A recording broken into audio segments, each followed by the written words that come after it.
Bueno, vamos a empezar entonces. Ahí está. Bueno, ¿pueden ver todos la pantalla?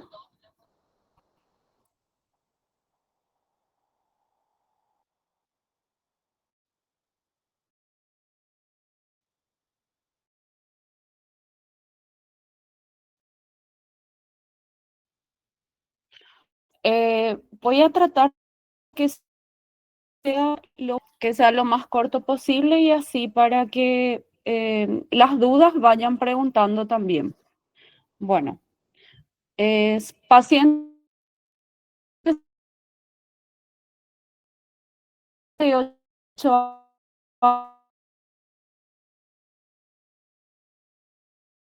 años, son masculinos. Antecedente personal, hipertensión arterial, controlada con metformina, exfumador. Dejó de fumar a 5 años, fumó 30 paquetes año durante 40 años.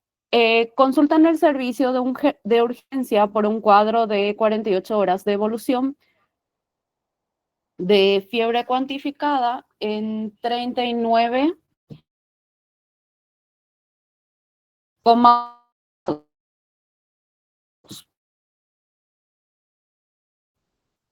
Professora, buenas de tardes. tos Su productiva áudio con está cortando. expectoración mucopurulenta, Professora, acompañada de... Un segundito, voy a... Sí. su áudio está cortando. O áudio está ruim, está Creo cortado, está que... cortando. Un segundito.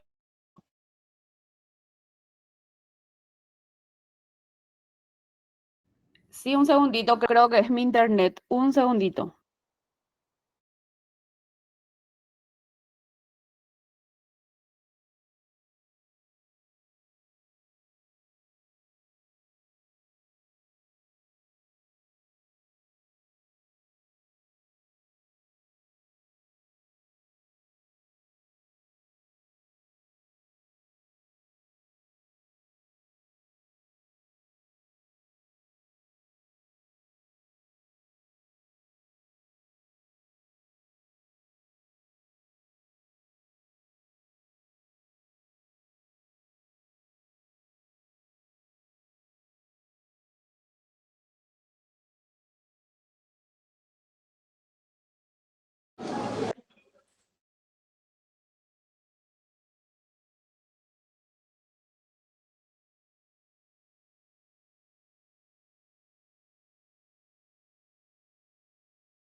Creo que ahí está un poquito mejor.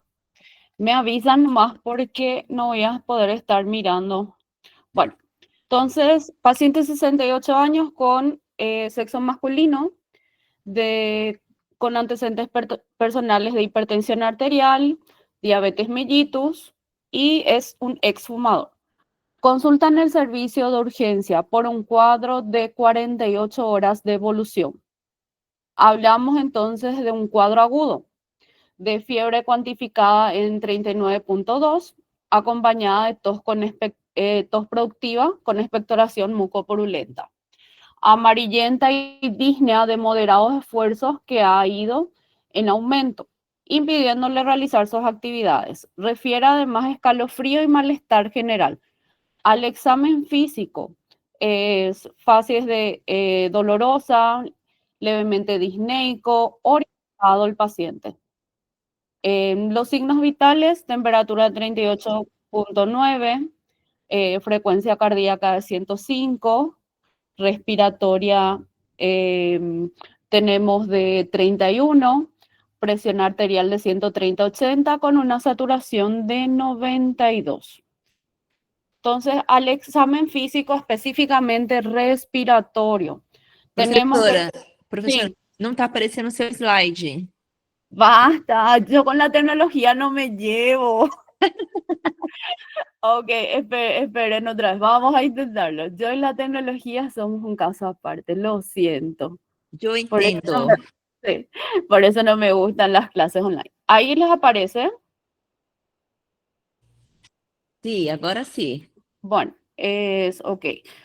Me avisan si no se mueve también porque ok. Entonces, nuestro paciente tiene una patología aguda, 48 horas de evolución, la presentación clásica de una neumonía, fiebre de 39,2, según él en la casa, ¿verdad? Acompañada de tos productiva, pectoración mucopurulenta, actualmente con signos vitales de tiene fiebre, ahora la urgencia 38,9, una frecuencia respiratoria 31, una presión arterial de 130/80, una saturación de 92. Tenemos nosotros que al examen físico, específicamente respiratorio, a la inspección tenemos una disminución de la expansión en el hemitórax derecho, el lado afecto, ¿verdad? A la palpación, las vibraciones vocales disminuidas o también frémitos, se le llama, ¿verdad? La percusión submatides en la zona, especialmente si hay una condensación muy marcada. O en algunos libros hasta refiere una matidez y a la auscultación lo clásico, crepitantes.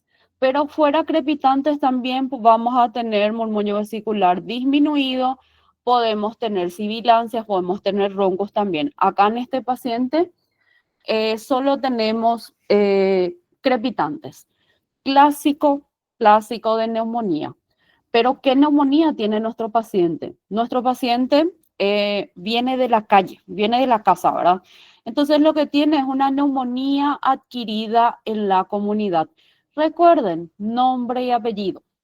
Entonces, ¿qué vamos a hacer con nuestro paciente masculino? Es, ¿qué métodos auxiliares le podemos pedir a este paciente? Una vez con el examen físico ya podemos realmente, y la historia clínica, podemos llegar a un diagnóstico de neumonía. Muchas veces no pedimos la radiografía, ¿verdad? Pero si vamos a hacer completito, antes de que todo, ¿qué hacemos con el paciente? Le enviamos a la casa, se queda internado. ¿Qué hacemos con el paciente? ¿Cuánto es su CUR 65 de este paciente? Nuestro paciente dice que tiene 68 años, un punto. Tenemos que está orientado, entonces estado de conciencia 0 puntos. Tenemos que él tiene una frecuencia respiratoria de 31, un punto más, son 2. Urea no tenemos todavía. Y presión arterial 130/80. Entonces, tenemos 2 puntos de 5. Recuerden, traten de hacer organizados todo lo que es el CUR 65, ¿verdad? Estado de conciencia, la C, busquen primero, acá nos dice que está orientado al paciente. La urea, no tenemos, ok, pero vamos a considerar una urea muy elevada si es que consideramos en el caso clínico. Mayor a 40, algunas guías hablan mayor a 52. Entonces, como ya les había dicho, si yo les coloco la urea, siempre les voy a colocar algo bien grande, 80, 90, para que tengan en cuenta. Frecuencia respiratoria mayor a 30. Presión arterial, ese es un punto que se suelen equivocar bastante y ya sueno repetitiva, pero recuerden que es hipotensión, presión arterial menor a 90/60, no una hipertensión. Y la edad del paciente. En este caso nos da 2 puntos. Entonces, ¿qué le vamos a hacer al paciente? Le vamos a dejar internado en sala común, sala de observación, internado en el hospital.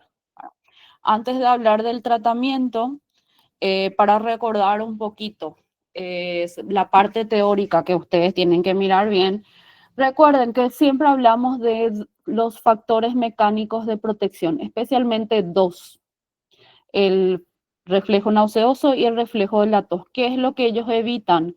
Que lleguen esas secreciones a los espacios alveolares, ¿verdad? Porque clásico es que el paciente inicie siempre con de repente una rinorrea, con una congestión nasal y que de ahí después evolucione a una neumonía.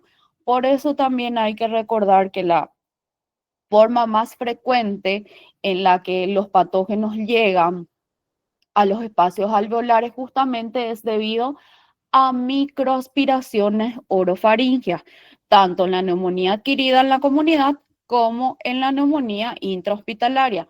Hay otras formas, sí las hay, pero la más importante o con la que mayor frecuencia se desarrolla una neumonía son por microaspiraciones.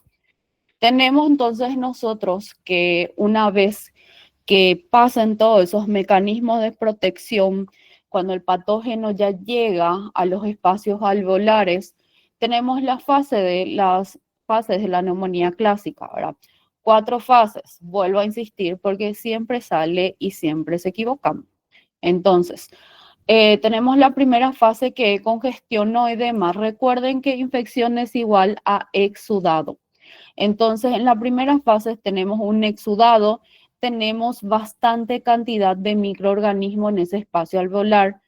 En la hepatización roja, como ya lo dice el nombre, roja viene del aumento de eritrocitos en el espacio alveolar.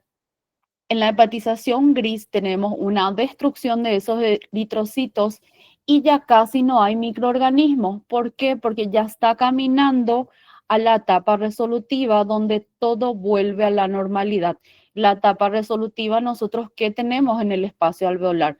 Solo tenemos macrófagos, tenemos unos restos, prácticamente ya no restos, lo que nos quedan de los otros, del microorganismo y de las otras células, ya cede la inflamación. Y de ahí también hay que recordar otra cosa, los patógenos. Tenemos que recordar cuáles son netamente extrahospitalarios y cuáles son intra. Yo les recomiendo, apréndanse los intrahospitalarios. ¿Por qué?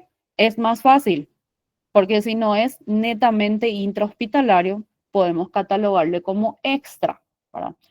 Fuera eso, también tenemos que recordar cuáles son los patógenos típicos y atípicos. Recuerden, aquello que no es bacteria ya es atípico, este siendo virus.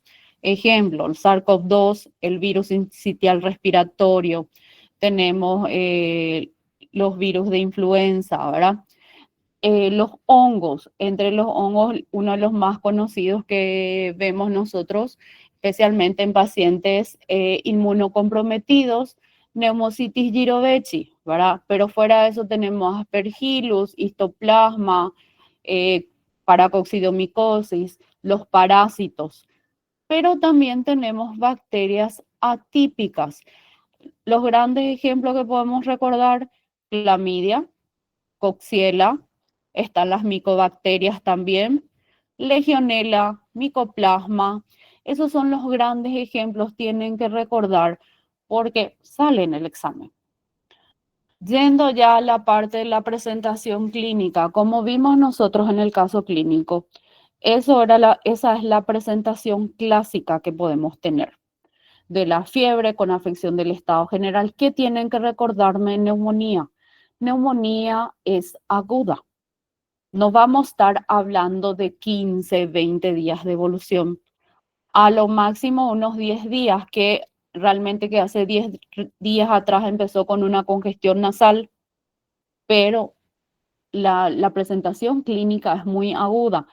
Y siempre hay que tener en cuenta los ancianos, ¿verdad? ¿Por qué? Porque los ancianos no suelen tener fiebre, entonces debutan ya con la alteración de la conciencia, ya nos vienen de repente desorientados, algunos se vuelven agresivos o tienen descompensaciones de sus enfermedades crónicas preexistentes, ¿verdad? Esta sea hipertensión, sea la diabetes.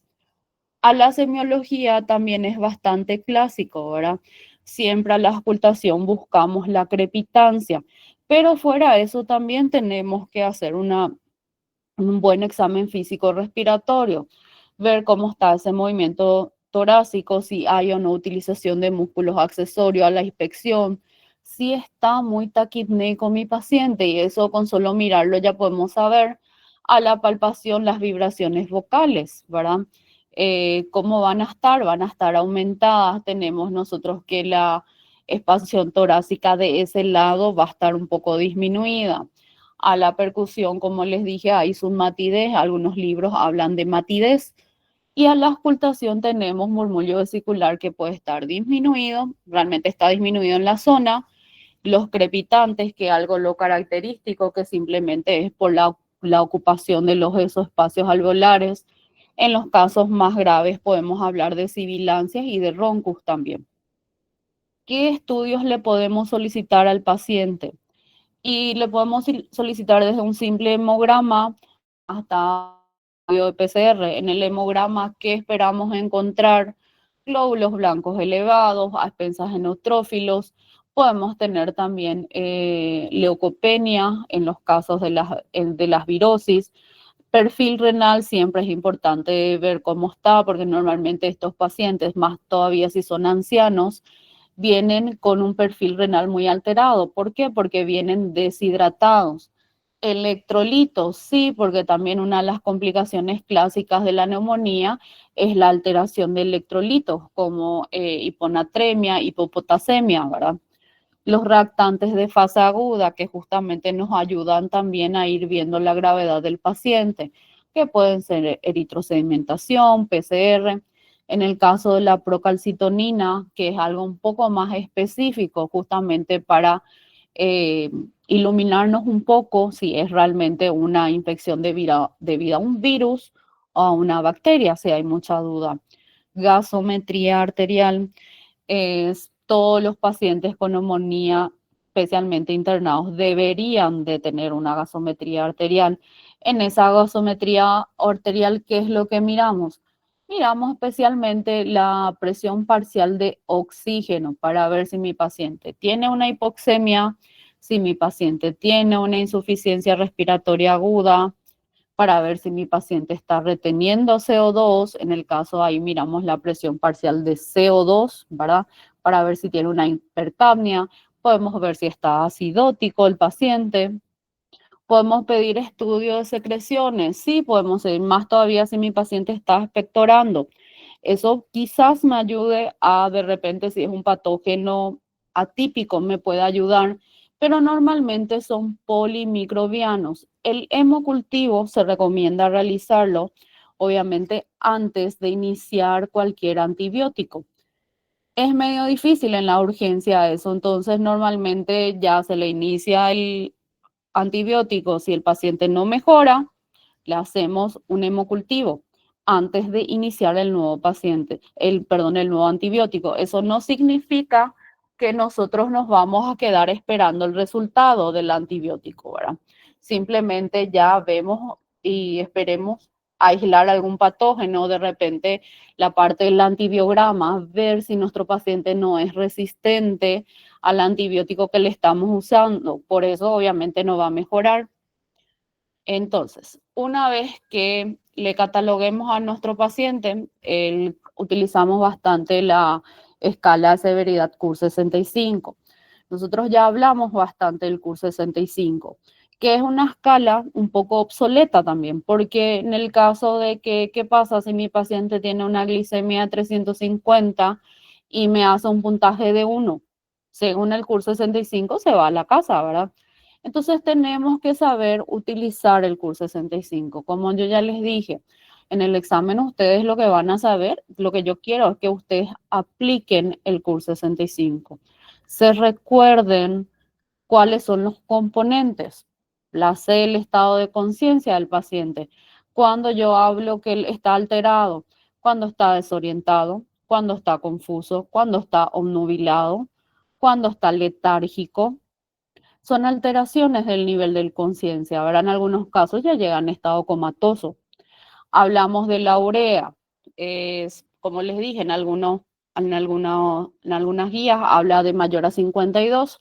Entonces no se preocupen por ese lado. Siempre si coloco valores mayores de 80, 90, para que les llame la atención la frecuencia respiratoria mayor a 30. No es que simplemente mi paciente tenga una taquipnea, que tenga una frecuencia respiratoria mayor a 20, tiene que ser mayor a 30 para que yo le pueda sumar un punto.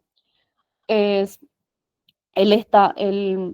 la presión arterial de mi paciente, nuevamente, es hipotensión presión arterial menor a 90/60. No es hipertensión, entonces atiendan en ese aspecto. Y edad mayor a 65 años. Les recomiendo, si les sale un caso de neumonía, traten de ser ordenados porque se suelen olvidar del estado de conciencia y ahí ya pierden un punto. Entonces traten de hacer de forma ordenada. Y recuerden, el curso 65 sirve para una sola patología, para la neumonía adquirida en la comunidad. Si mi paciente ya está internado, de nada me sirve el curso 65. De 0 a 1 punto ambulatorio o domiciliario, 2 puntos sala común o sala de internación, 3, 4 y 5 terapia intensiva. Recuerden, cuando les pregunto el puntaje, yo necesito, o para que les valga el puntaje, tienen que colocar el número exacto. No me pueden poner de 3 a 5 terapia intensiva. Si el valor que les sale es 4, no está mal, entonces no se les da el punto. Entonces atiendan en ese aspecto. Y el tratamiento. El tratamiento también depende mucho de qué le vamos a hacer a nuestro paciente, ¿verdad? Si va a ser un tratamiento ambulatorio, si va a ser un tratamiento intrahospitalario. Lo mismo, el tratamiento me tienen que poner con la posología. Si va a ser ambulatorio, veníamos nosotros hablando, hay varios, ¿verdad? Pero lo más simple que pueden recordar es, recuerden, en primer lugar, beta-lactámico. Amoxicilina clavulánico, ¿cuál es la dosis? 875, 125 cada 12 horas. ¿Puedo darle amoxicilina sola? Sí, puedo darle 500 miligramos cada 8 horas. ¿Le podemos dar un macrólido? Sí, si mi paciente es alérgico o como dice acá, si mi paciente no tiene comorbilidades, un paciente joven. Por ejemplo, a este paciente, si es que terminaba siendo uno y era tratamiento ambulatorio, no le íbamos a dar solo macrólido. ¿Por qué? Hipertenso, diabético, extabaquista. El macrólido, el más utilizado es acitromicina, 500 miligramos cada 24 horas, ¿verdad? Y después tenemos también las fluoroquinolonas respiratorias, como la levofloxacina, 750 cada 24 horas. Eso sería para nuestro tratamiento ambulatorio. Si mi paciente ya está internado, lo recomendado, ¿verdad? Es endovenoso. Entonces, por algo mi paciente ya está internado, porque tiene mayor gravedad. Entonces, ¿qué le podemos iniciar? Le podemos iniciar cefalosporinas, ¿verdad? Es una ceftriaxona, 2 gramos cada 24 horas. Le puedo hacer acompañado de una citromicina. Y es una combinación medio rara, pero se puede hacer. Pero normalmente combinamos más con una fluoroquinolona respiratoria, la levofloxacina, 750 miligramos cada 24 horas. Si no mejora mi paciente, ¿qué no estoy cubriendo con esto? Pseudomonas. Una vez que mi paciente esté internado, no se olviden de las pseudomonas. El, el beta-lactámico que más utilizamos, piperacilina tazobactam, 13,5 miligramos cada 24 horas o 4,5 gramos cada 8 horas. Puede ir acompañado de la levofloxacina, si puede, o en todo caso, si ya estoy pensando en un Staphylococcus aureus, puedo utilizar vancomicina, 2 gramos día. En el caso de que no me funcione o no mejore mi paciente, los carbapenémicos, que prácticamente son lo último que utilizamos hoy en día, ¿verdad? O tratamos de que sea lo último. El más utilizado, por lo menos acá en Paraguay, hablamos mucho de meropenem, 3 gramos día. Obviamente, cuando ustedes lean cualquier guía o los libros, dice que en terapia intensiva recién se utiliza todo lo que es piperacilina tazobactam, meropenem, ¿verdad? Eso sería lo ideal, pero nosotros sabemos que no es tan así. Entonces, nuestro tratamiento de sala de internación termina siendo también nuestro tratamiento de terapia intensiva. Eso es lo mínimo. Entonces, recuerden que en tratamiento me tienen que poner la posología de las medicaciones. Las complicaciones. Fuera las complicaciones que son netamente pulmonares, nosotros tenemos justamente que puede ser una insuficiencia respiratoria aguda, puede ser un absceso pulmonar, puede ser un derrame pleural, esos son los clásicos, pero también recuerden que afecta también de forma extrapulmonar, que puede producir alteración del sistema nervioso central, confusión, coma, somnolencia. Si tenemos afectación electrolítica, hipocalemia, hiponatremia, podemos tener también alteraciones hematológicas, leucopenia, podemos tener trombocitopenia y si tiene una anemia tenemos una pancitopenia. Podemos tener también alteraciones hepáticas con el incremento de las enzimas hepáticas. Eso nos habla también de empeoramiento. Entonces, miren bien todo lo que son las complicaciones. Neumonía intrahospitalaria. Recordar bien el concepto. Ocurre después de las 48 horas de internación. Eso tienen que recordar.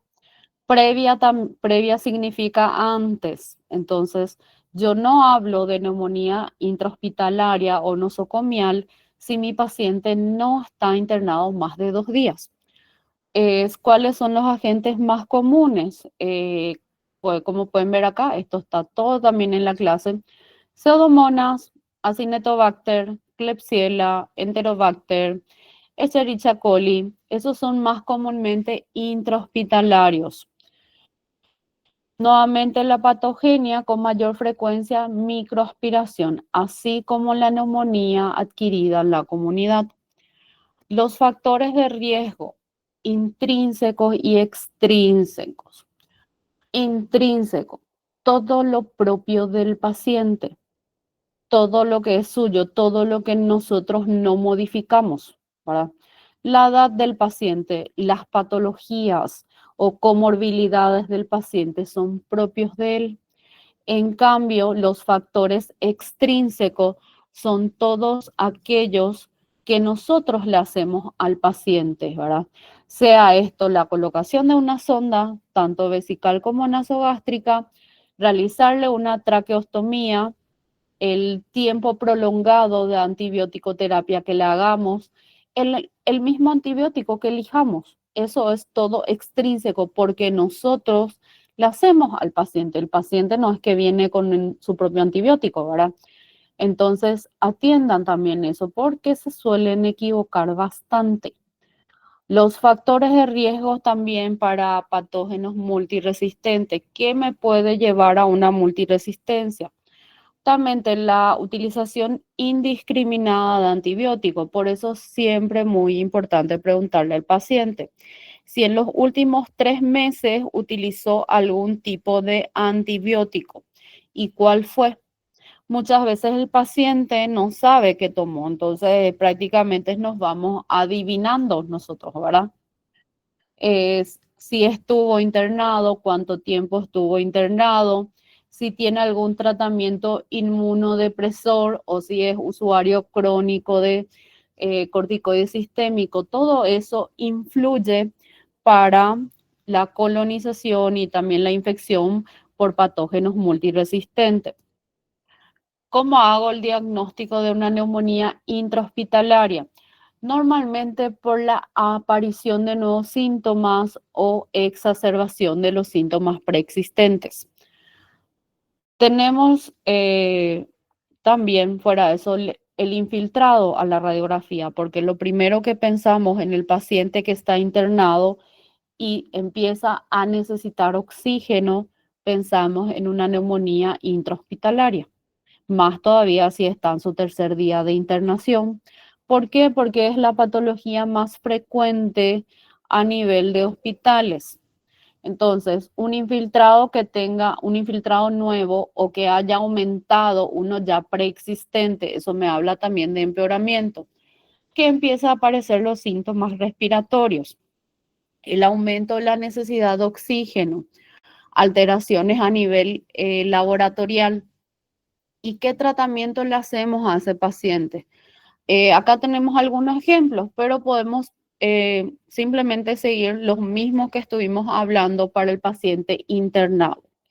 Se recomienda hacer doble terapia. ¿Por qué? Porque tu paciente ya está grave, por eso uno está internado y empeoró. Entonces, se recomienda mucho hoy en día hacer una doble terapia. Entonces, una ceftriaxona más levofloxacina podría ser una muy buena opción para una neumonía intrahospitalaria.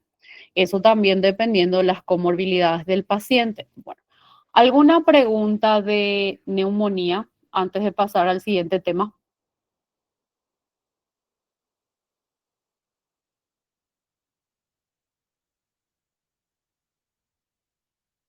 Ok, bueno.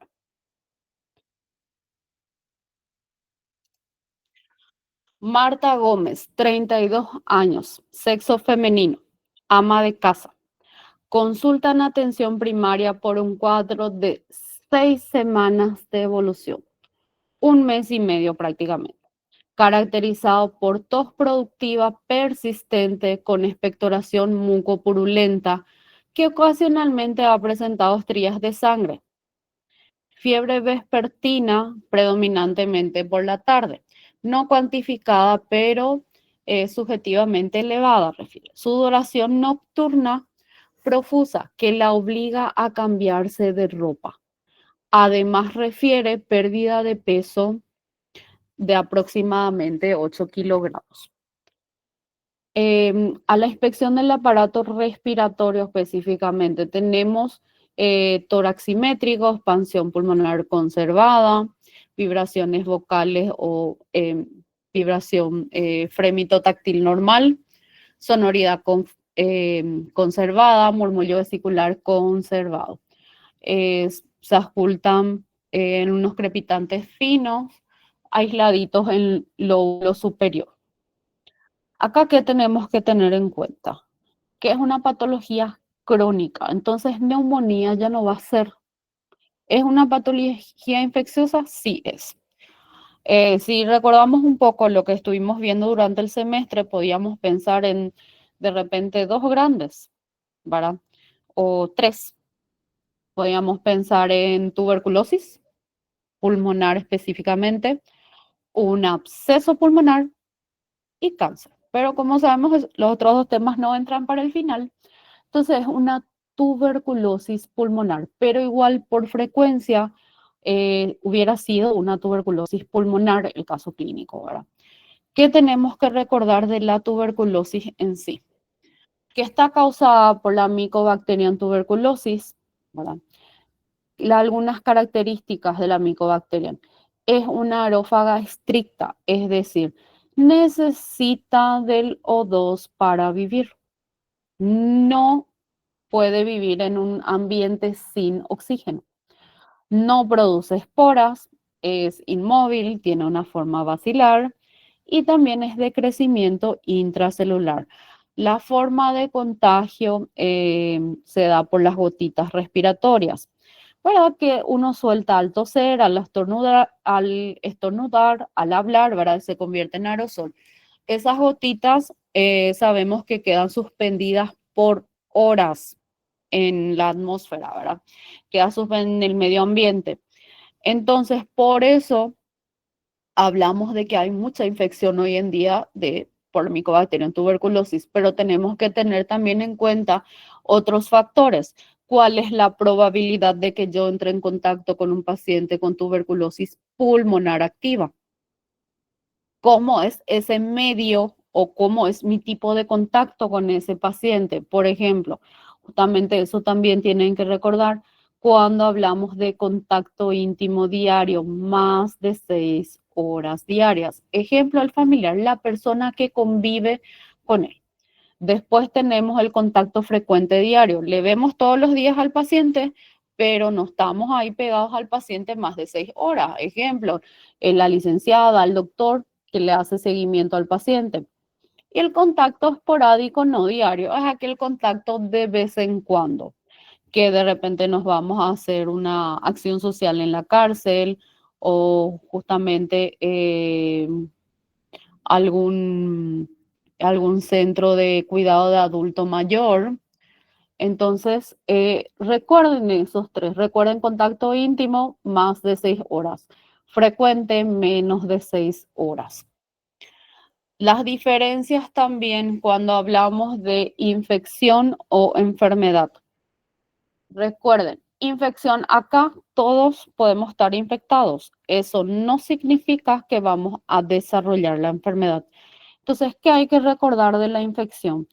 La infección, lo único positivo que tiene es la prueba de la tuberculina. Después es todo negativo. No tiene síntomas, no es infeccioso, no se considera un caso de tuberculosis. La radiografía generalmente está normal. La única alteración que de repente va a tener es el nódulo de Gom, que ya vamos a ver, y el bacilo está inactivo. En cambio, la enfermedad, todo es positivo. Tenemos que el bacilo está activo, se considera un caso de tuberculosis, es sintomático, es contagioso, la radiografía tiene alteraciones. Esas alteraciones pueden ser las cavitaciones, puede ser el derrame pleural, puede ser los micronódulos, ¿verdad? De la tuberculosis miliar, y tiene una prueba de la tuberculina positiva. Entonces, hacer bien esa diferencia entre la enfermedad y la infección. Las definiciones operacionales, estos sí se van a tener que aprender, memorizar como quieran hacer, porque es algo que pregunto. Cuando hablamos de tuberculosis pulmonar, tuberculosis presuntiva, cuando llega ese caso, el caso que estuvimos viendo, esa es una tuberculosis presuntiva. ¿Por qué? Porque yo tiene la clínica, de repente le hacemos una radiografía, tiene una cavitación ahí en lóbulo, en vértice superior derecho, pero ¿cómo hacemos el diagnóstico? Tenemos que aislar el patógeno. Entonces, por eso, hasta no tener el patógeno aislado, es presuntivo. En cambio, el sintomático respiratorio es toda aquella persona que presenta tos y catarro por 15 días o más. ¿Qué otras patologías pueden presentar tos y catarro por más de 15 días? Las bronquiectasias. Paciente con EPOC también puede presentar. Paciente con absceso pulmonar, justamente ¿por qué? Porque son diagnósticos diferenciales de la tuberculosis.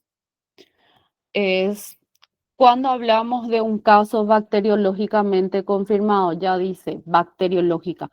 Quiere decir que yo tengo la bacteria aislada, sea esta por cultivo, Zinésper o baciloscopía.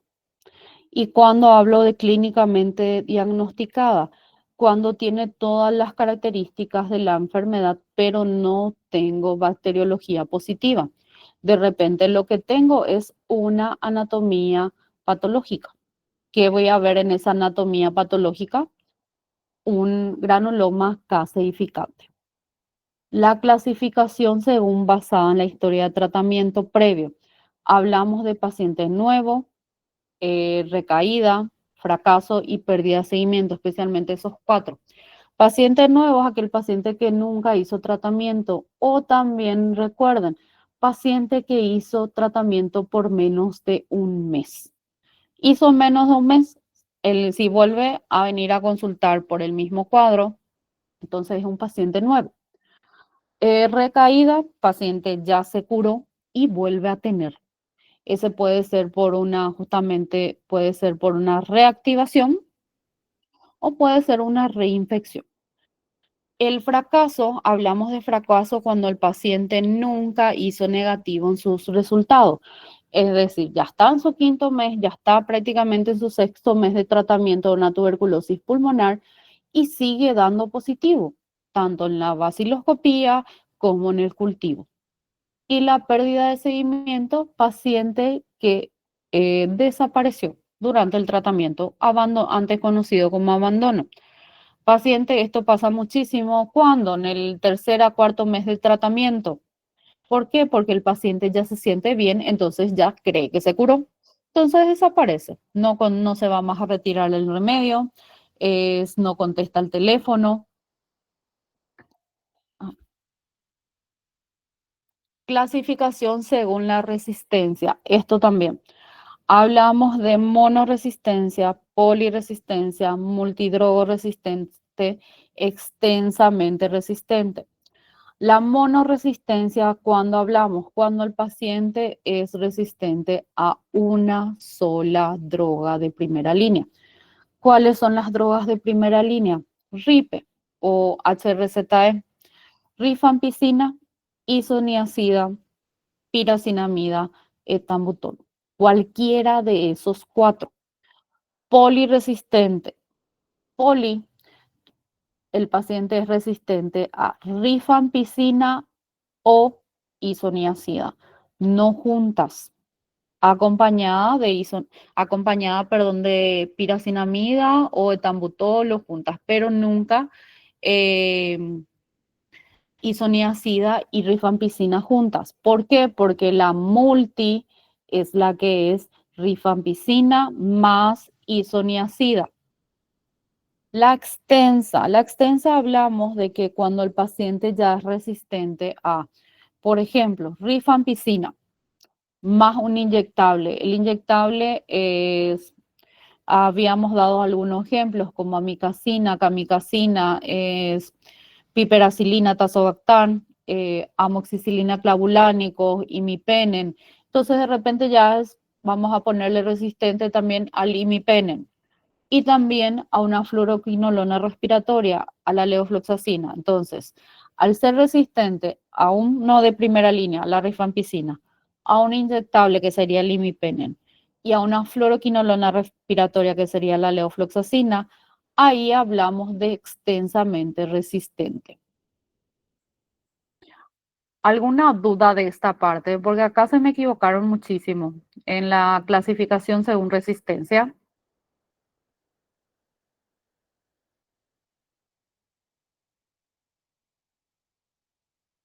¿Ok?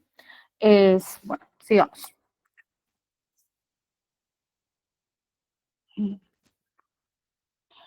Muestras. Esto también. Las muestras que podemos utilizar para realizar el diagnóstico de la tuberculosis. Las muestras o muestras o amostras son todo aquello que yo necesito para hacer el GINESPER, para hacer la baciloscopía, para hacer el cultivo. Entonces atiendan lo que se les pregunta. En el caso de la pulmonar podemos tener el esputo o el escarro, lavado broncoalveolar, el aspirado traqueal, un lavado gástrico, especialmente en los niños, o una biopsia pulmonar. En todo lo que es extrapulmonar, cualquier tipo de secreción yo puedo estudiar. Si de repente tiene una secreción en el oído, puedo estudiar eso. Entonces, cualquier tipo de líquido también, líquido pleural, peritoneal, pericárdico, líquido cefalorraquídeo, todos esos tipos de líquidos yo puedo enviar justamente para GINESPER, vaciloscopía y cultivo. También la orina y las biopsias. Si tengo una lesión ganglionar sugerente, por ejemplo, a tuberculosis, si tengo una duda que ese agrandamiento de ganglio sea una tuberculosis o un linfoma, envío todo el ganglio para anatomía patológica. Y si me viene justamente es granulomas caseificantes, yo estoy hablando de una tuberculosis porque realmente no hay otra patología que tenga también de esa forma o es infrecuente que otra patología lo tenga. Entonces, y más todavía por la clínica del paciente. Entonces, recuerden que muestras podemos utilizar y los métodos de diagnósticos son cuatro, ¿verdad? Los, los tres más importantes que tenemos son GINESPER o amplificación de ácidos nucleicos, o podemos llamarle también test rápido. Para tuberculosis le llaman algunos de forma coloquial, baciloscopía o frotis y cultivo. El cultivo sigue siendo el gol estándar. ¿Por qué? Porque yo puedo tener un GINESPER negativo, puedo tener una baciloscopía negativa, pero si me viene un cultivo positivo, mi paciente tiene tuberculosis. Por eso también, ojo con el tema de la vaciloscopía. La vaciloscopía se envía seriado, se envía 3 veces. A veces hasta enviamos más si tenemos una sospecha diagnóstica muy fuerte. Y acá lo que estaría faltando, anatomía patológica, que también no es útil como en el caso de repente de la tuberculosis ganglionar, de una tuberculosis pleural, que enviamos muestras de tejido. En cambio, la prueba de reactividad cutánea o PPD o la prueba de la tuberculina, prueba de Mantux, ¿para qué me sirve? Me sirve simplemente para justamente hablar de que tuve o no contacto con un paciente con tuberculosis activa, ¿verdad? Entonces, ¿cómo se hace la prueba cutánea? Se realiza la aplicación o inoculación en el antebrazo de una solución que se aplica de forma intradérmica, no intramuscular, no subcutánea, intradérmica. ¿Y qué es lo que pasa? Pasa una reacción de hipersensibilidad tardía a las 48 y 72 horas, que es lo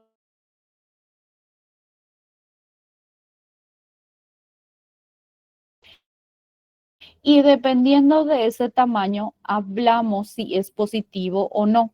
Como pueden ver acá, hablamos que si cuando considero positivo a partir de 5 milímetros, pacientes con VIH, pacientes que han tenido contacto reciente con una persona con tuberculosis pulmonar activa, es paciente que con trasplante de órgano, inmunodeprimidos. Cuando hablo de positivo a partir de 10 milímetros, pacientes que nacieron en regiones endémicas, es decir, nosotros hablamos de los que abusan de drogas, trabajadores en laboratorio de microbacteriología, personas que viven o trabajan en entorno de alto riesgo, es decir, nosotros otra vez, personal de blanco, para niños menores de 5 años.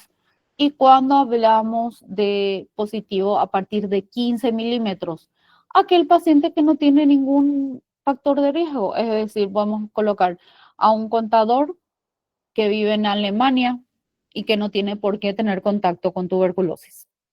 Entonces, a esa persona, si es que mide más de 15 milímetros, ahí recién consideramos positivo. Y de ahí también nos vienen justamente los grupos prioritarios a la búsqueda de la tuberculosis, con quienes tenemos que hacer una búsqueda activa, porque pueden desarrollar una tuberculosis activa.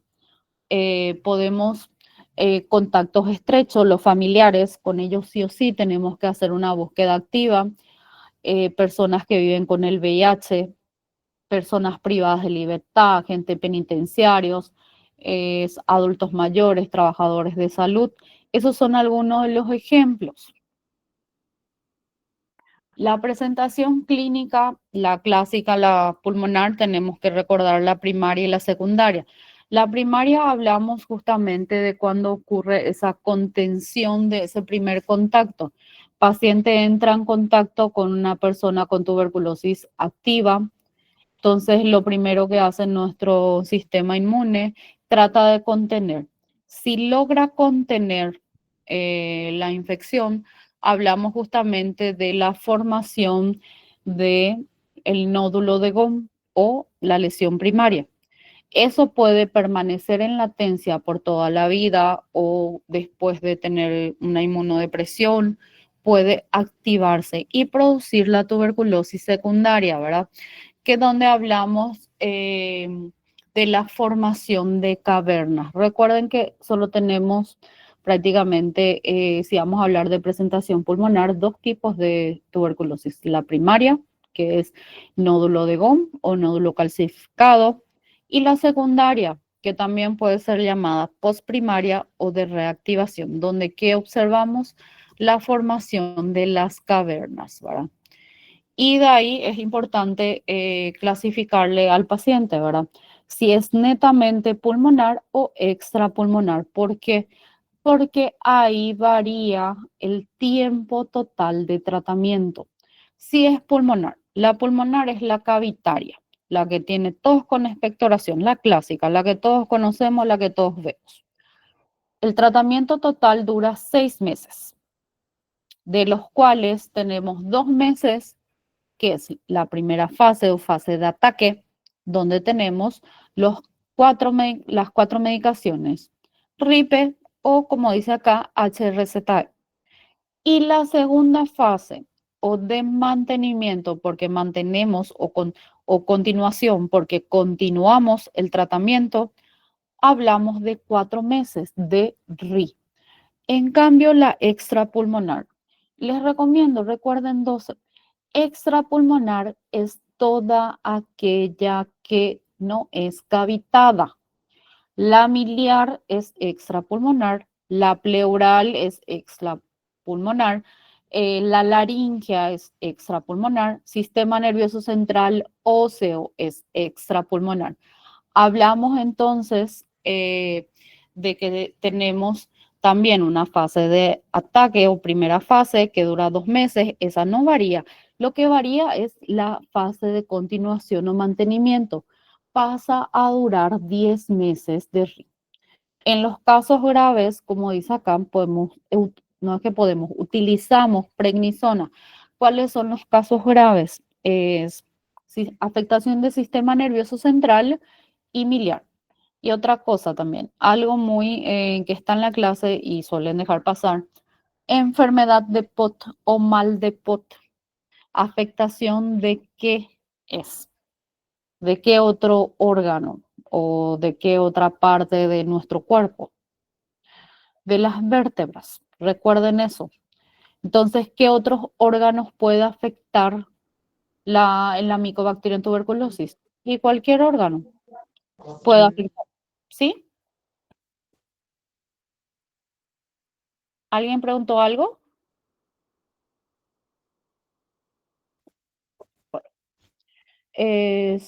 Puede entonces afectar cualquier órgano, puede afectar sistema nervioso central, las meninges, el cerebro, puede afectar el cerebelo, podemos afectar todo lo que es gastrointestinal, sistema urinario, vejiga, riñón, ovario, trompa de falopio, próstata, testículo, entonces cualquier órgano.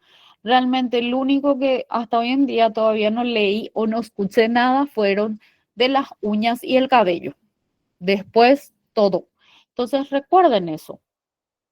Y también recordar la dosis. Habíamos dicho que podían recordar la dosis miligramos, kilogramos, ¿verdad? Rifampicina, isoniazida, piracinamida, tambutol. 10, 5, 25, 25. Y ya está. Y los efectos adversos de la medicación. No me dejen en blanco si les sale eso, porque ¿qué efectos adversos puede producir cualquier tipo de antibiótico? Náuseas, vómito, diarrea. En los casos más graves hablamos de ictericia, hablamos de anuria por la gran afectación de todo lo que es el aparato urinario, del riñón específicamente. Puede presentar visión borrosa por después derivar a una neuritis óptica, una polineuropatía, una hipoacusia, fotosensibilidad. Entonces, las reacciones adversas son millones, ¿verdad? Piensen nomás en qué reacciones adversas alguna vez alguna medicación les causó. Y esta también es una pregunta que suele hacer bastante. Control de la enfermedad. En el control clínico, ¿qué es lo que yo le evalúo al paciente cuando viene a consultar? Evalúo su estado general, si subió de peso, cómo están esos síntomas, si sigue haciendo fiebre, si sigue teniendo tos, ¿verdad? Si es que antes tenía un poco de estrías de sangre, sigue teniendo. Veo también justamente cómo están esos laboratorios, cómo está esa radiografía, si hay una nueva imagen que me llama la atención, algo nuevo que apareció. Entonces, eso es lo que yo evalúo, todo lo que yo le evalúo al paciente cuando viene a consultar. Y creo que eso es. ¿Alguna pregunta de tuberculosis antes de pasar al siguiente tema?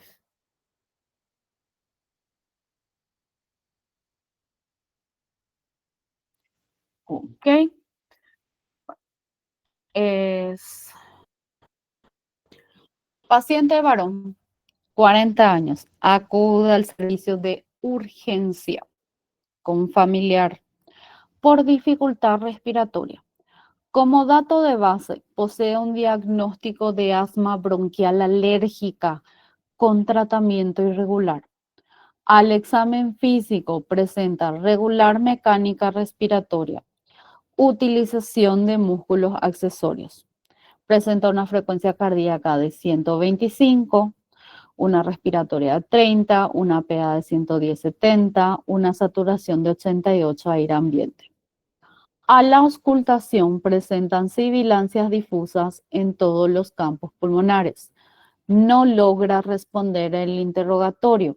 Habla con palabras, palabras sueltas.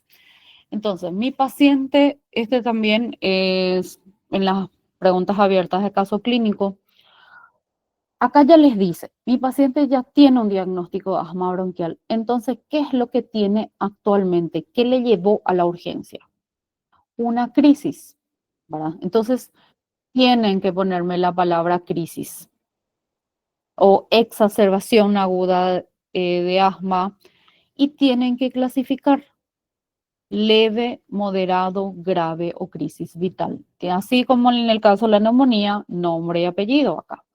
Porque eso me va a definir qué le voy a hacer al paciente. En este caso, nuestro paciente es satura 88, menos que 90. Con ese simple dato yo ya puedo ver, yo ya la puedo clasificar como una crisis grave, una crisis de crisis de asma grave. Entonces, ¿qué le voy a hacer a mi paciente?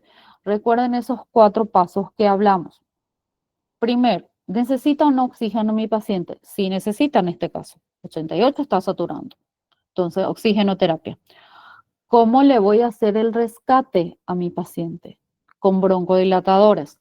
Pero me tienen que explicar qué broncodilatador van a utilizar. Salbutamol, Saba, pueden poner salbutamol, Saba, pueden mínimamente eso. Le pueden poner bromorepratropio, budesonide, pueden ponerle, pero mínimamente el salbutamol.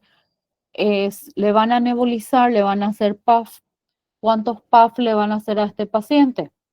De 6 a 10 puff cada 10 minutos por 1 hora. Esa es la explicación completa del rescate.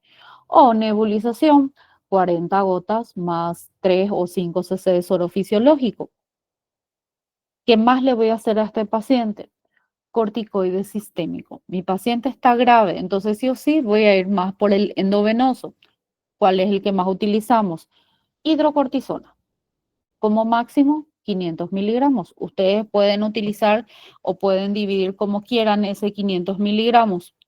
Y también en el grave, para no llegar a una crisis vital, ¿qué hacemos? Sulfato de magnesio. 2 gramos una sola vez en goteo lento. Entonces, esos 4 pasos que nosotros ya hablamos ya en las clases, tienen que recordar, traten de organizarse, porque o les va a salir para ser abiertas o les va a salir para marcar. Y a muchos de los que les salió en el parcial para marcar se equivocaron justamente en eso. A todos le ponían oxigenoterapia. A un paciente, por ejemplo, que tiene una crisis leve, satura 96, ¿por qué le van a poner oxigenoterapia a ese paciente? Entonces tienen que atender cuáles son 4 puntos que ustedes tienen que evaluar cuándo usar con el paciente.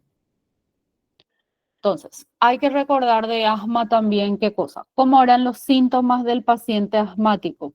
Variables en intensidad y en el tiempo. ¿A qué se refiere eso? Que mi paciente con asma a la mañana temprano, a la madrugada puede estar con una gran dificultad respiratoria, pero a las 10 de la mañana ya está como si nada. A eso se refiere. ¿Por qué es importante recordar eso? Porque eso me hace el diagnóstico diferencial con la época. Los factores tanto de riesgo y desencadenantes. Los factores endógenos. Nuevamente, lo endógeno es lo propio del paciente. Endo de adentro. ¿Qué es lo propio del paciente? ¿Qué es la predisposición genética? Atopía. Atopía son las alergias. La atopía es la forma elegante de llamarle a las alergias. Que mi paciente sea de X género, que pertenezca a un grupo étnico específico, que haya tenido infecciones víricas a repetición durante la infancia. Tenemos nosotros los factores del entorno, todo lo que le afecta de afuera al paciente. El espacio donde trabaja, que puede ser cerrado o abierto. Una cosa es que mi paciente trabaje en el campo, de repente en la cosecha, y él sea muy alérgico al polen que producen los productos. Otra cosa es que mi paciente también trabaje en un depósito donde haya muchos ácaros, que se exponga al tabaquismo, la alimentación, la medicación. Y después están los factores desencadenantes. Los factores desencadenantes, ¿qué es lo que me puede desencadenar una crisis? Más que otra cosa. Cuando lean desencadenantes, piensen en qué me va a llevar, qué me va a desencadenar una crisis asmática. Entonces, alérgenos, infecciones, la realización de ejercicios, cambio climático, el aire frío, el estrés, la exposición a irritantes. Estos pueden ser perfumes, por ejemplo, o la pintura de las casas. Tenemos también que recordar los mecanismos de obstrucción. Otra pregunta clásica mía, que también se me equivocan bastantes. ¿Qué es lo que ocurre para que se obstruya ese bronquio? Tenemos nosotros la contracción del músculo liso. Recuerden que abajo no hay estriado. Entonces, contracción del músculo liso. Hay un edema. ¿Qué tipo de edema? Eso es un exudado como respuesta a todos los mediadores inflamatorios. Tenemos nosotros que hay una hipersecreción de moco. Ya que hay una hipersecreción de moco, tenemos un aumento del número de las células caliciformes, un aumento del tamaño de las glándulas de la submucosa. Tenemos los cambios estructurales que también puede llevar, como una fibrosis subepitelial. Hablamos de un depósito de fibras de colágeno, especialmente en aquellos pacientes que no tienen control. Entonces ya van desarrollando ellos con el tiempo alteraciones. Por eso hay muchos pacientes asmáticos que después terminan quedándose con síntomas continuos, parecidos así a la época. Los fenotipos del asma. También tenemos que fenotipicar, ¿verdad? Tenemos que ver. El clásico es el fenotipo alérgico. Cuando hablamos del fenotipo alérgico, ¿verdad? Es aquel que debuta en la infancia, que aparece cuando hay cambios climáticos, ¿verdad? O se expone a algún tipo de alimento el paciente. El no alérgico normalmente aparece más en etapas tardías. Y también si aparece durante la juventud, como muchas veces detectamos, es por la poca respuesta al corticoide inhalado. ¿Por qué hablamos del corticoide inhalado acá? Porque la base del tratamiento del asma bronquial es el corticoide inhalado. Porque no le puedo estar dando solo broncodilatadores al paciente, porque voy a estar dilatando, pero voy a estar tratando la enfermedad, no. Por eso, lo mismo, el paciente que aparece de inicio tardío o en la edad adulta es aquel paciente que normalmente en mujeres y necesita altas dosis de corticoides inhalados. Después tenemos la variante con tos, paciente que solo tose por la noche, tos seca, parece una tos alérgica. Y el asma con limitación persistente de flujo aéreo. Cuando hablábamos de una limitación persistente del flujo aéreo, ¿cómo yo diagnostico una limitación persistente? espirometría con test broncodilatador. Esa es la única manera de constatar una limitación del flujo aéreo, una obstrucción. No se hace por tomografía, no se hace por radiografía, es con espirometría con test broncodilatador. Y justamente, ¿qué es lo que nosotros tenemos que recordar específicamente de la espirometría? Recuerden que en el paciente asmático tenemos nosotros dos patrones en el paciente asmático, es decir, puede estar normal. ¿Qué es lo que puede estar normal? La relación o la diferencia de FET1 sobre FBC. Si está mayor o igual al 70% o al 0.7, normal. O puede estar obstruido. La relación menor a 0.7. Entonces, en el asma, entonces normal u obstruido. ¿Qué más voy a mirar en la espirometría? Como pueden ver ahí, la prueba broncodilatadora, especialmente la que dice ahí positiva. Hablamos, entonces miramos dos cosas. Miramos el FET1 y la FBC por separado. En el paciente asmático, ¿qué tenemos? Tenemos que el FET1 o el volumen expulsado en el primer segundo tiene una respuesta positiva, es decir, una mejoría mayor o igual al 12% y mayor o igual a 200 ml. Eso puede ser con la FET1 o con la FBC, la capacidad vital forzada. Esa es una gran diferencia que tenemos justamente con la POC, ¿verdad? Porque en la POC, ¿qué teníamos? Siempre, siempre, siempre obstrucción. Entonces, la relación siempre menor al 0.7. Y si miramos separadamente los valores, tanto del FED1 como de la FBC, esos valores también son menores al 12% y menores a 200 ml. Y de eso tenemos que hablar de la clasificación por gravedad. ¿Qué tenemos que recordar acá? Justamente, paciente que va a consultorio y viene y nos comenta durante el interrogatorio, viene y nos dice, yo tengo una falta de aire, a veces me levanto por la noche con falta de aire. Entonces, eso es lo que tenemos en cuenta. Paciente que tiene intermitente, ¿qué tenemos que recordar? MES, síntomas nocturnos no más de 2 veces al mes. Exacerbaciones de corta duración. Ese es el intermitente. El persistente leve, nuevamente MES, síntomas nocturnos más de 2 veces al mes. Y también, ¿qué podemos recordar acá? Las exacerbaciones pueden afectar la actividad. Persistente moderado, ya hablamos de síntomas diurnos. Entonces, durante el día ya tiene muchos síntomas mi paciente.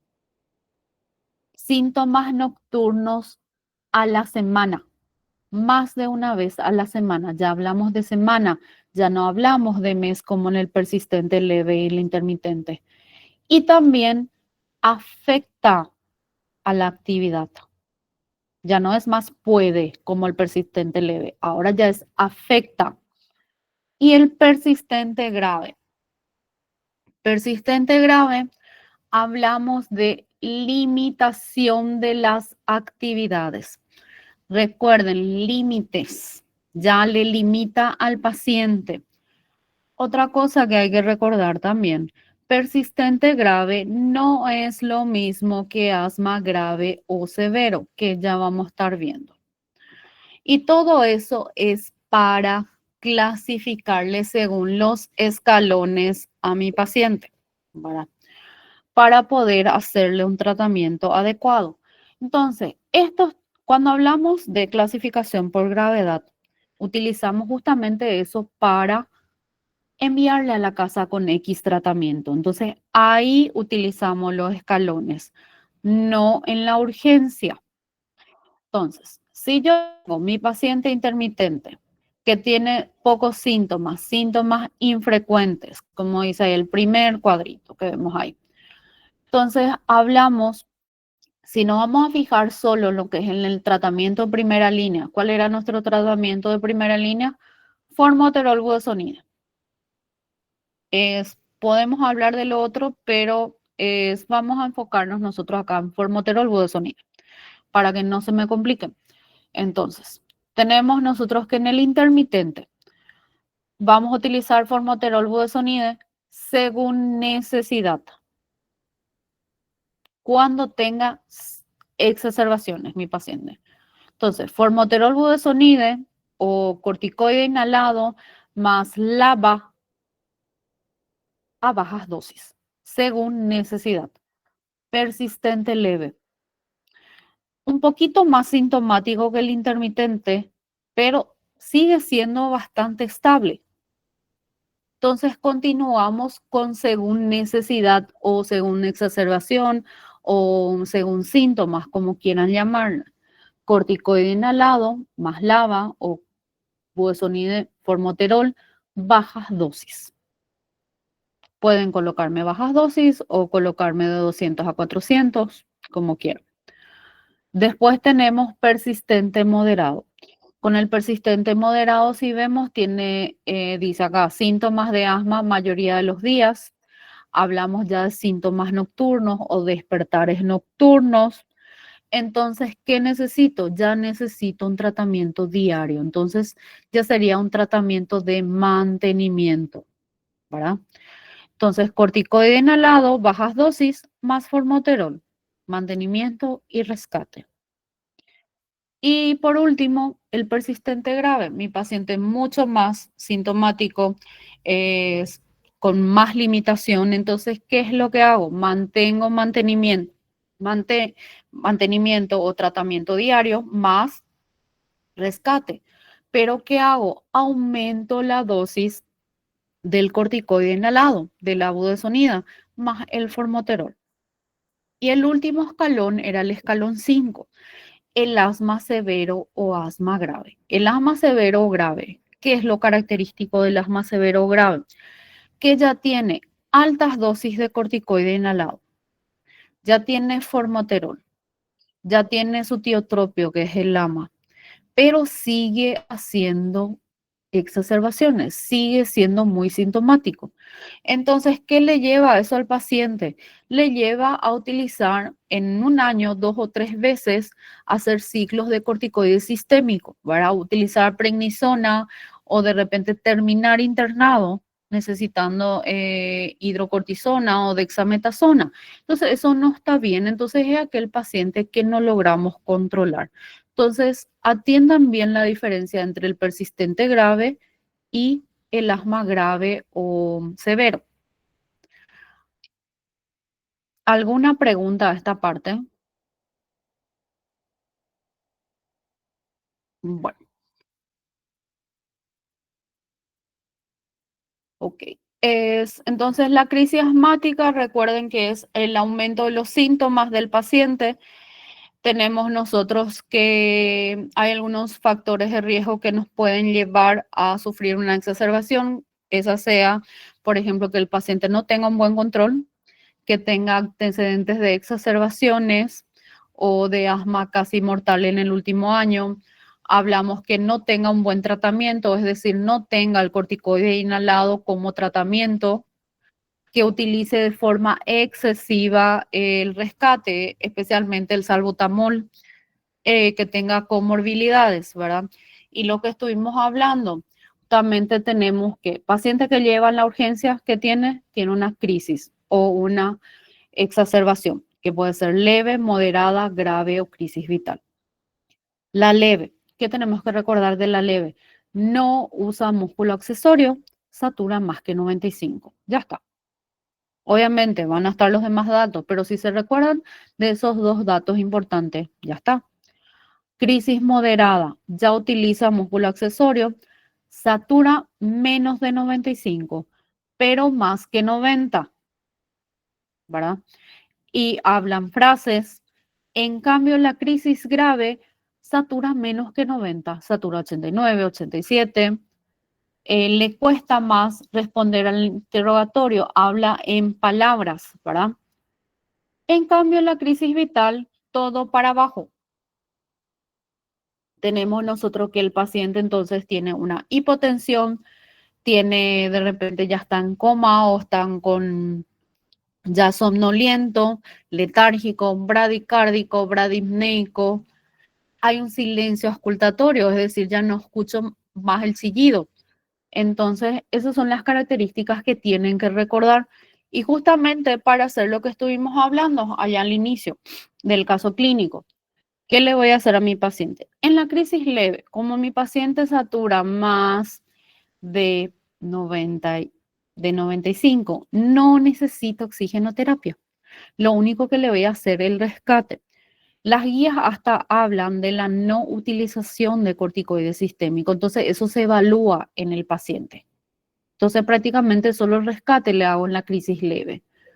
En la moderada, justamente dependiendo de cómo está la saturación del paciente, yo ya le utilizo oxigenoterapia. Le hago el rescate, ya le utilizo también el corticoide sistémico, siendo esto vía oral o endovenoso. Y en la grave, ni qué decir, sí o sí la oxigenoterapia, más todavía porque está saturando menos de 90, ¿verdad? Y en la crisis vital también le hacemos todo lo que le hacemos en el grave, pero terminamos también intubándole al paciente y termina en terapia intensiva. ¿Qué métodos auxiliares le puedo pedir en la urgencia? Le puedo pedir justamente, realmente los métodos auxiliares para qué le pedimos, para intentar encontrar la causa. Hemograma, si está normal, pero tiene eosinofilia, pienso en algo alérgico. Si pensamos de repente en glóbulos blancos, si están elevados, yo ya voy pensando en algo infeccioso. En la radiografía, ¿qué busco? Busco infiltrados, o en el caso de una crisis asmática alérgica, ¿qué voy a tener? Una hiperinsuflación, aumento de espacios intercostales, horizontalización, un leve aplanamiento del diafragma. En la gasometría puedo tener una insuficiencia respiratoria, una hipoxemia, todo lo que ya estuvimos hablando. Hay algunos criterios para el ingreso hospitalario, ahora justamente que el paciente no mejore, que siga necesitando oxigenoterapia, que tenga, que ya haya utilizado en la casa, por ejemplo, corticoide sistémico, prednisona, que ya venga y te cuente luego que hace 5 días ya venía tomando el prednisona 50 miligramos, que tenga un antecedente, por ejemplo, de una crisis vital anterior, que viva muy lejos, la condición socioeconómica del paciente tenemos en cuenta. La definición de asma grave, que justamente les dije, hay que recordar altas dosis de corticoide inhalado y también que tienen estos pacientes con asma grave, utilización de medicación biológica. ¿Es alguna pregunta de asma antes de pasar al siguiente tema?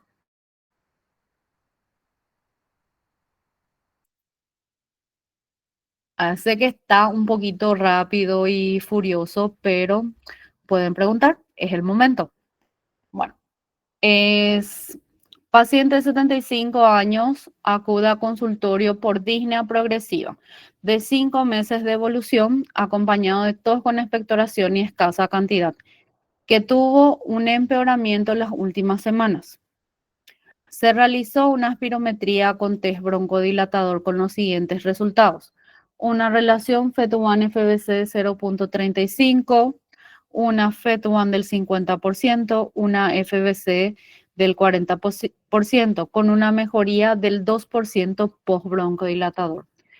Esta parte, ¿qué es lo que tenemos que recordar? Especialmente para la clasificación según GOL que ya vamos a mirar. Siempre lo que miro es el FET1, el volumen expulsado en el primer segundo. Ese es el valor que me importa a mí para clasificarle según GOL, que vamos a ver grado 1, 2, 3, 4, ¿verdad? Durante el interrogatorio de los síntomas se constata que presenta una CAT de 3, una escala de disnea de 1. Refiere 3 exacerbaciones moderadas en el último año. Nuevamente, ahí esos datos lo que me va a clasificar es para saber qué tipo de pacientes. Recuerden, hoy hablamos de pacientes AB, A, B y E. Son 3 tipos de pacientes que tenemos. Ya no tenemos el paciente C y el paciente D. Entonces son 3 tipos de pacientes. Entonces atiendan también en eso. En el Harrison es todavía la vieja edición, entonces aparece todavía el C y el D y en algunos no, en algunos resúmenes también, entonces atiendan. Es la clínica del paciente con EPOC tenemos nosotros que siempre es una disnea progresiva. Esa es una gran diferencia que tenemos con el asma bronquial. El paciente EPOC siempre tiene síntomas, aprende a vivir con ellos. En cambio, el paciente asmático pasa temporadas sin síntomas. Es recordar las dos definiciones, bronquitis crónica y enfisema. Bronquitis crónica tanto la bronquitis crónica como el enfisema son fenotipos del asma. Hablamos que la bronquitis crónica es entonces una tos productiva por lo menos por 3 meses durante el año, por 2 años consecutivos, en ausencia de otras causas.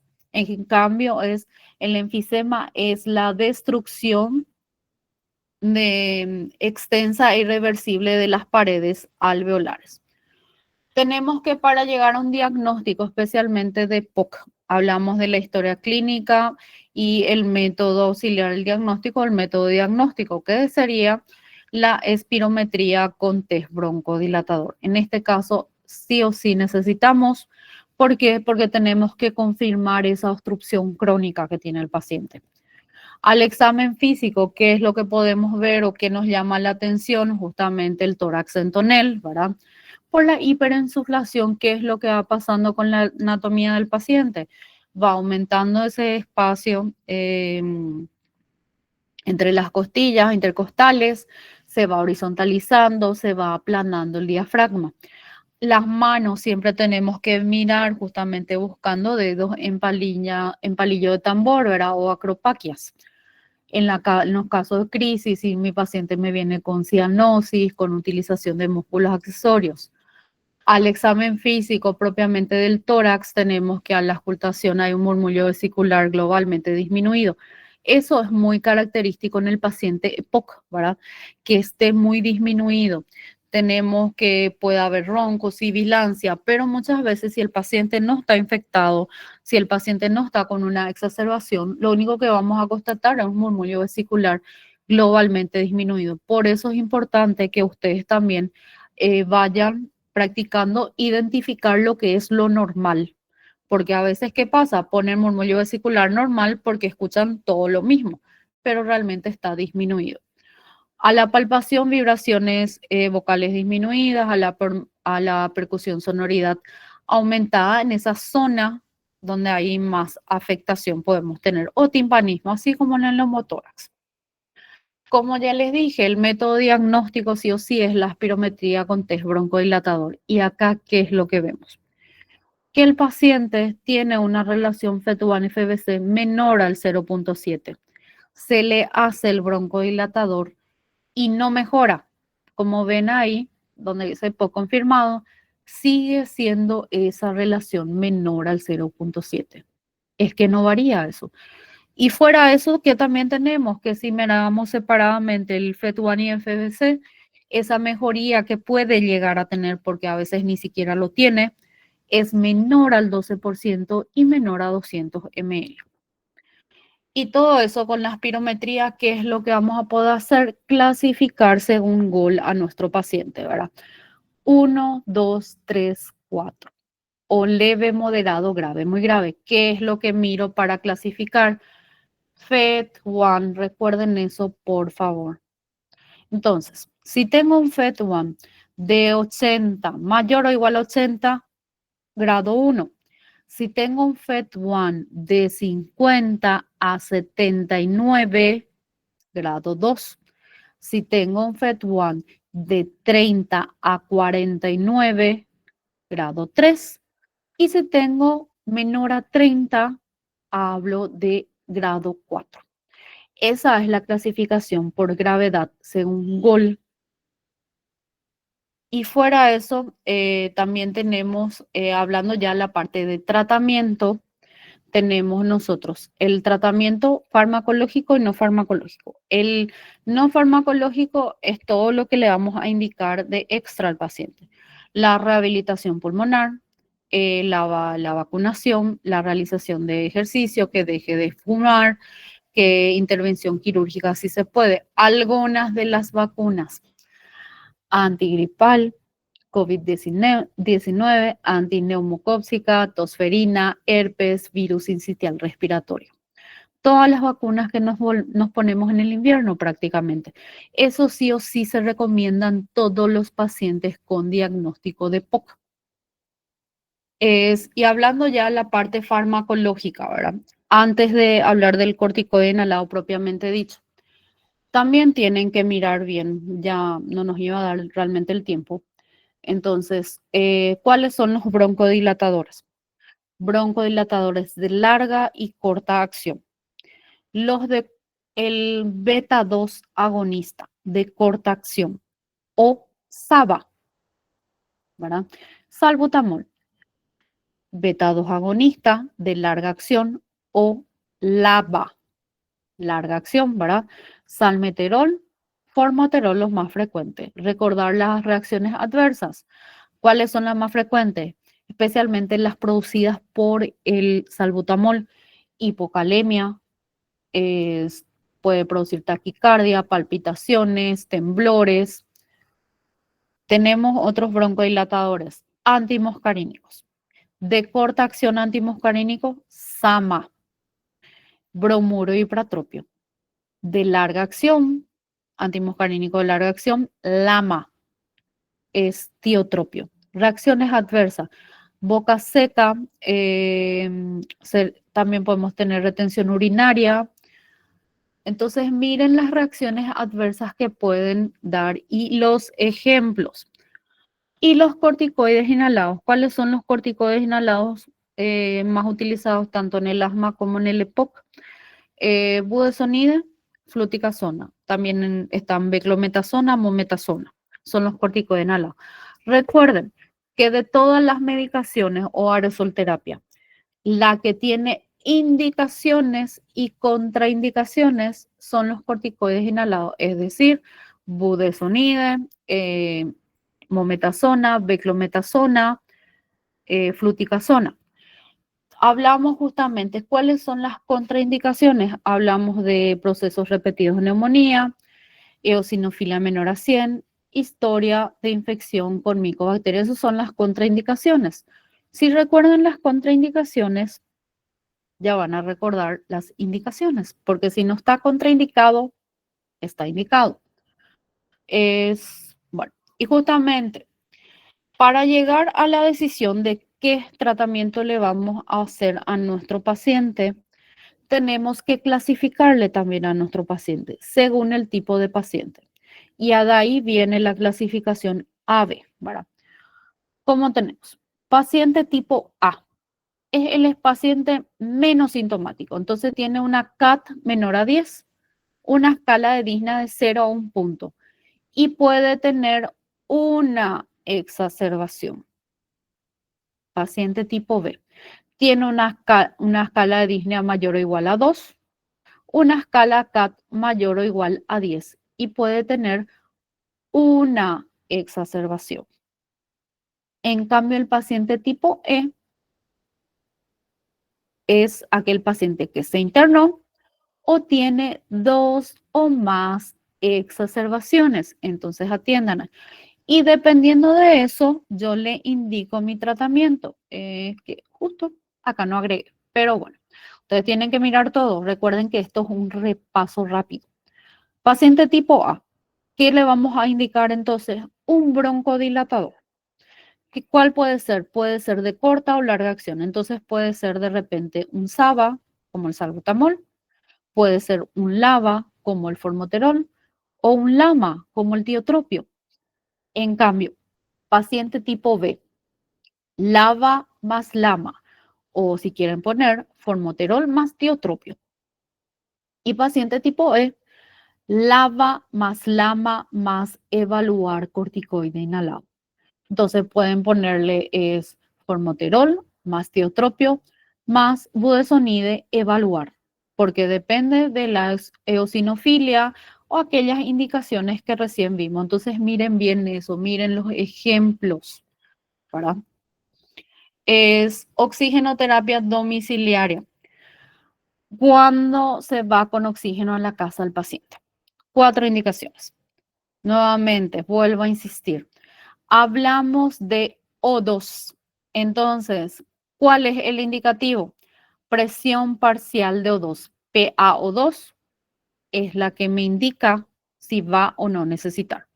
Entonces, si tengo una presión parcial de O2 menor o igual a 55, si tengo una saturación de O2 menor a 88, si tengo una presión parcial de O2 entre 56 y 59, más insuficiencia cardíaca derecha, que también puede decir cor pulmonale o hipertensión pulmonar.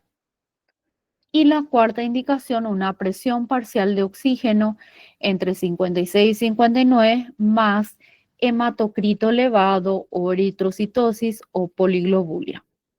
Esas son las 4 indicaciones de oxigenoterapia, ¿verdad?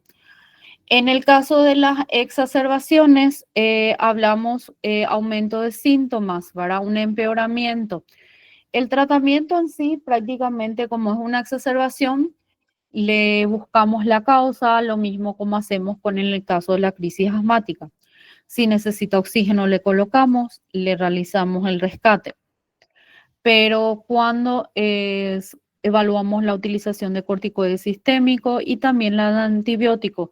¿Cómo evaluábamos la utilización de antibióticos? Utilizamos un poquito viejito y obsoleto ya, pero se sigue utilizando bastante criterios de Anton Isen. ¿Qué evaluamos ahí? Evaluamos justamente el aumento de la disnea, el aumento de la secreción y la purulencia. Recuerden que el paciente POC siempre tiene secreción. Bueno, ¿alguna pregunta de esta parte antes de pasar ya a siguiente tema? Bueno, porque nos queda 15 minutos, creo. Ok. Es paciente varón, 62 años, con antecedentes de hipertensión arterial, tabaquismo. Es paciente acude al servicio de urgencia por disnea progresiva. Un dato importante, 2 meses de evolución. De disnea de moderado a pequeño esfuerzo, actualmente impidiendo la deambulación asociada a tos seca sin predominio horario y dolor torácico.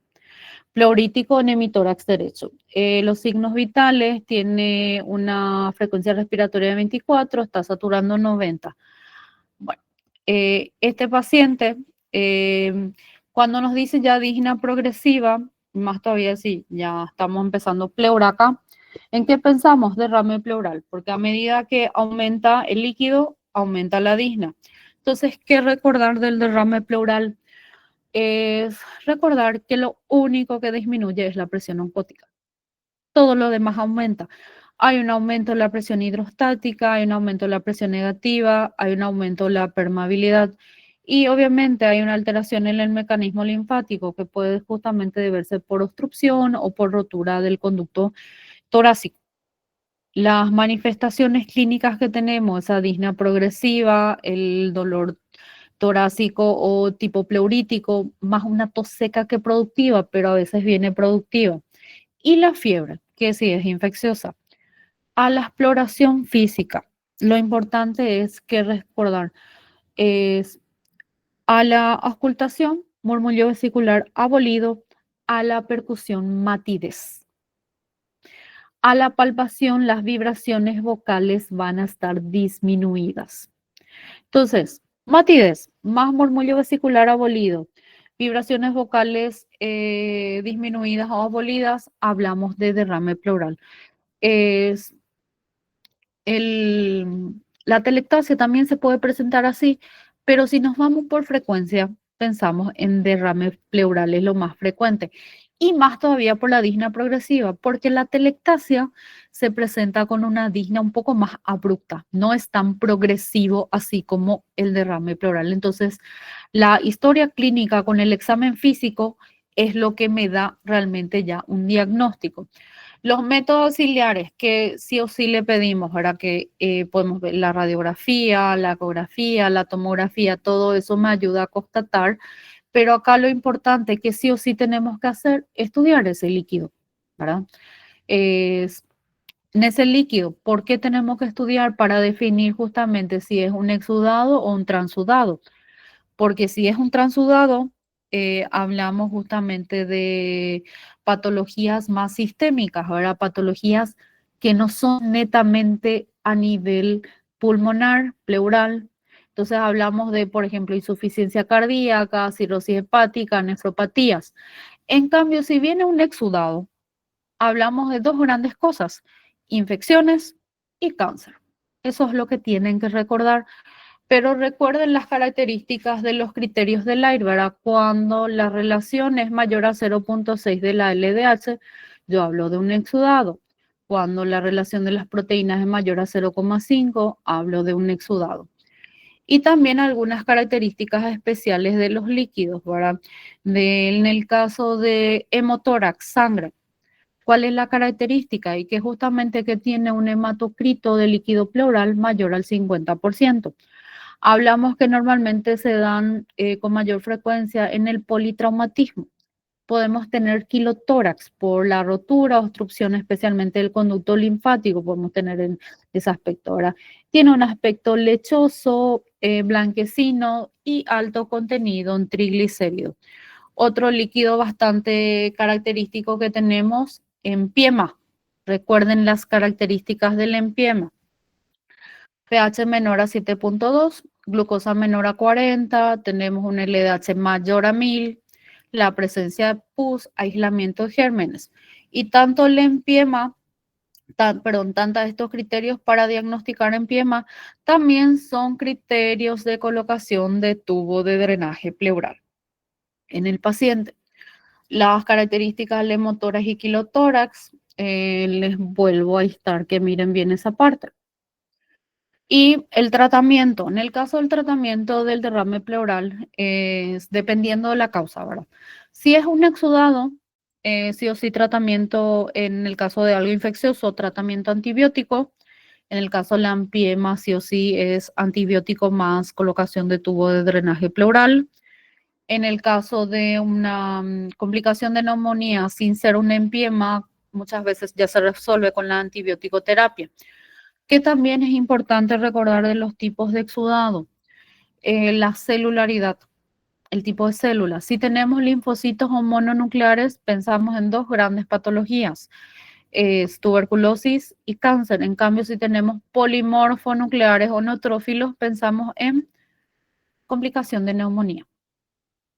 En el caso del neumotórax, tenemos aire en vez de líquido. Tenemos que entonces lo que nos tiene que llamar la atención acá, disnea inicio abrupto. Mucho dolor, es timpanismo o aumento de la sonoridad en el de justamente de a la percusión, que es todo lo contrario a lo que veíamos en el derrame pleural, ¿verdad? Que era matidez. Entonces tienen que recordar esas características. Las características de los neumotórax, ¿verdad? Que tenemos nosotros. Neumotórax espontáneo primario, pacientes jóvenes, sin patología de base. Lo que de repente tiene el paciente son algunas bullas apicales. Entonces son pequeñas lesiones apicales, pero que no se considera todavía una patología de base. Y que eso explota y termina produciendo el neumotórax. Pacientes altos, delgados, jóvenes.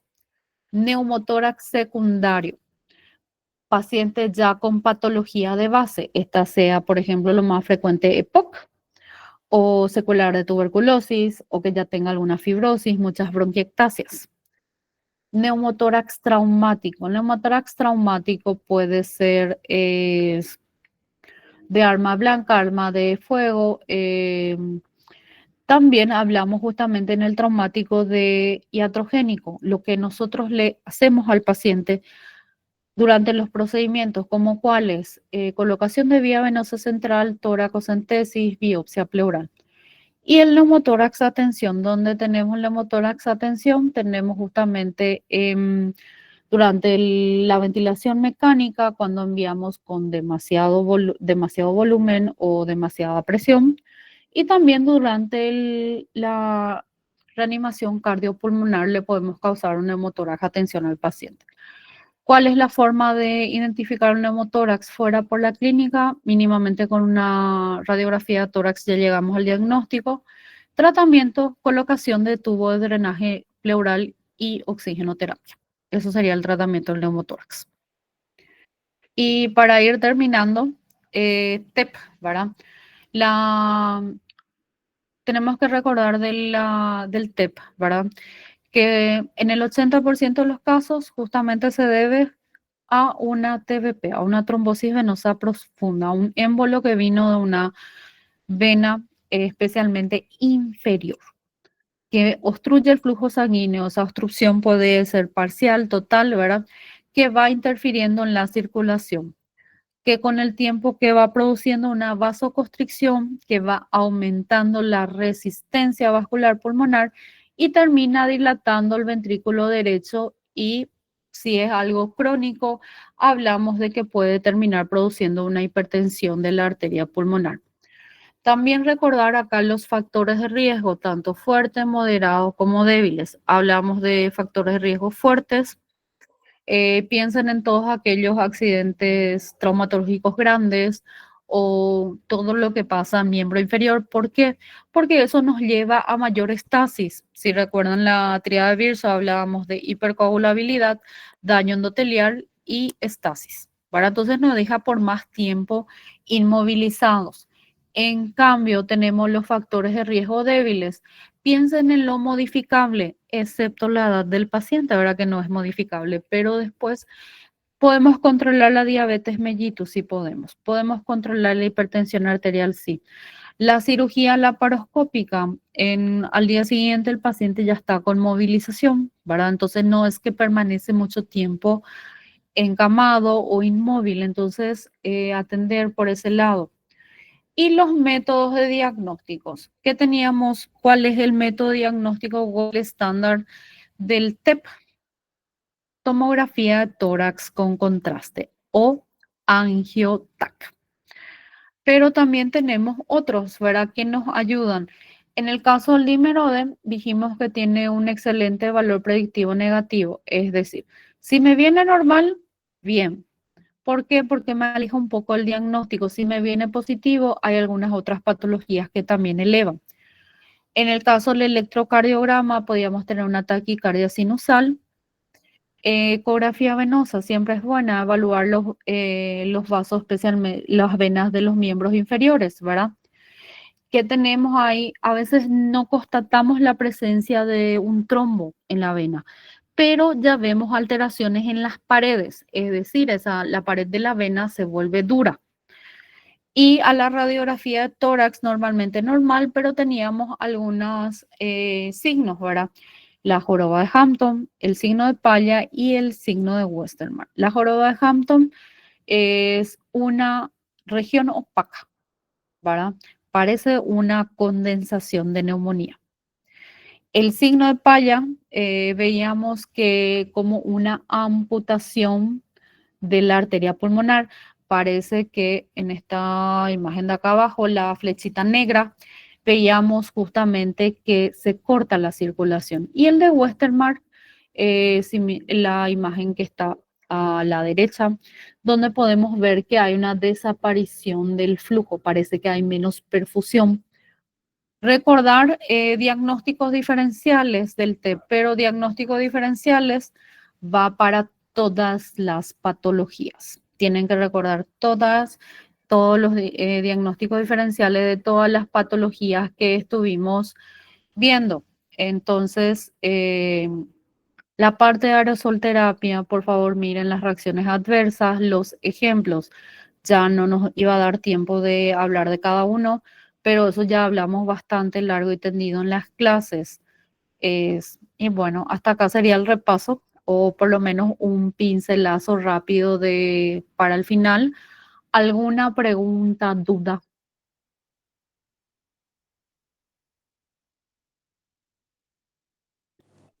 Doutora, eu tenho uma dúvida. Sí. Poderia comentar como é sua prova final? Se é toda fechada, se vai ter questão Ah, aberta? ok. Ok. Es 40 puntos, ¿verdad? Ya avisando que trato de mantener lo mismo. Es 28 puntos cerradas y 12 puntos abiertas. En las abiertas, casos clínicos. Ustedes tienen ejemplos de casos clínicos al final de las clases, ¿verdad? Tanto de neumonía, asma, POC. Ya estuvimos practicando también ya la parte de tuberculosis, ¿verdad? Cómo identificar qué es lo que normalmente pregunta la tuberculosis, el tiempo de tratamiento, esas cosas.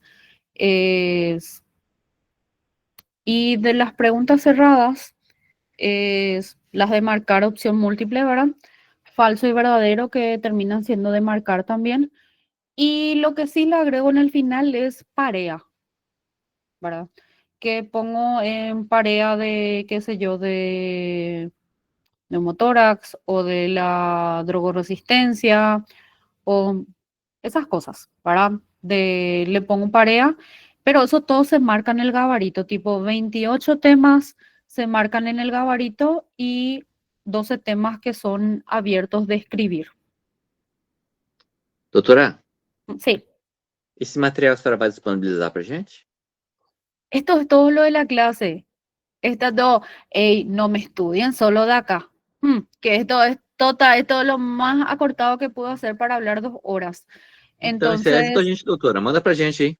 sí, voy a enviar, voy a enviar, voy a enviar, voy a enviar. Y bueno, entonces, con la gente que rendimos esta semana, no, probablemente sí o sí vamos a tener acompañante de doctor. No sé, todavía no me dijeron si nos van a dividir en 2 salas, quizás sí, quizás no, excepto el grupo C, ¿verdad? Porque el grupo C es bastante chiquito, pero los demás probablemente se van a dividir en 2 salas. Ustedes ya saben cómo es mi examen. No, no pregunto nada fuera de lo que siempre hablamos. Y bueno, hay algunos grupos, creo que los octavos no, porque no tuvimos más clases, no me firmaron todo lo que es el proceso final. Entonces van a estar firmando en el día del examen final. La gente que de los séptimos que no firmaron también van a estar firmando ese día. Entonces voy a estar recorriendo ahí con el libro mientras rinden y van a estar firmando. Probablemente algunos van a terminar firmando 4 listas ese día, porque tienen que firmar la nota de proceso final, es la rúbrica cotejo, los que no firmaron, y la lista de asistencia de ese día. Entonces van a estar firmando. Sí, los temas son estos temas: neumonía, tuberculosis, derrame pleural, neumotórax, asma, EPOC y TEP. Esos son los 7 temas que van a caer en el examen final. Doutora, queria agradecer pelo tempo que a senhora disponibilizou para essa aula para nós. Bueno, estamos para eso y bueno, éxitos en todos sus exámenes. Falta poquito ya, después ya vacaciones y nos vamos a estar viendo la próxima semana con algunos. Chao, chao, entonces. Doctora, perfeito. Buenas noches. Buenas noches.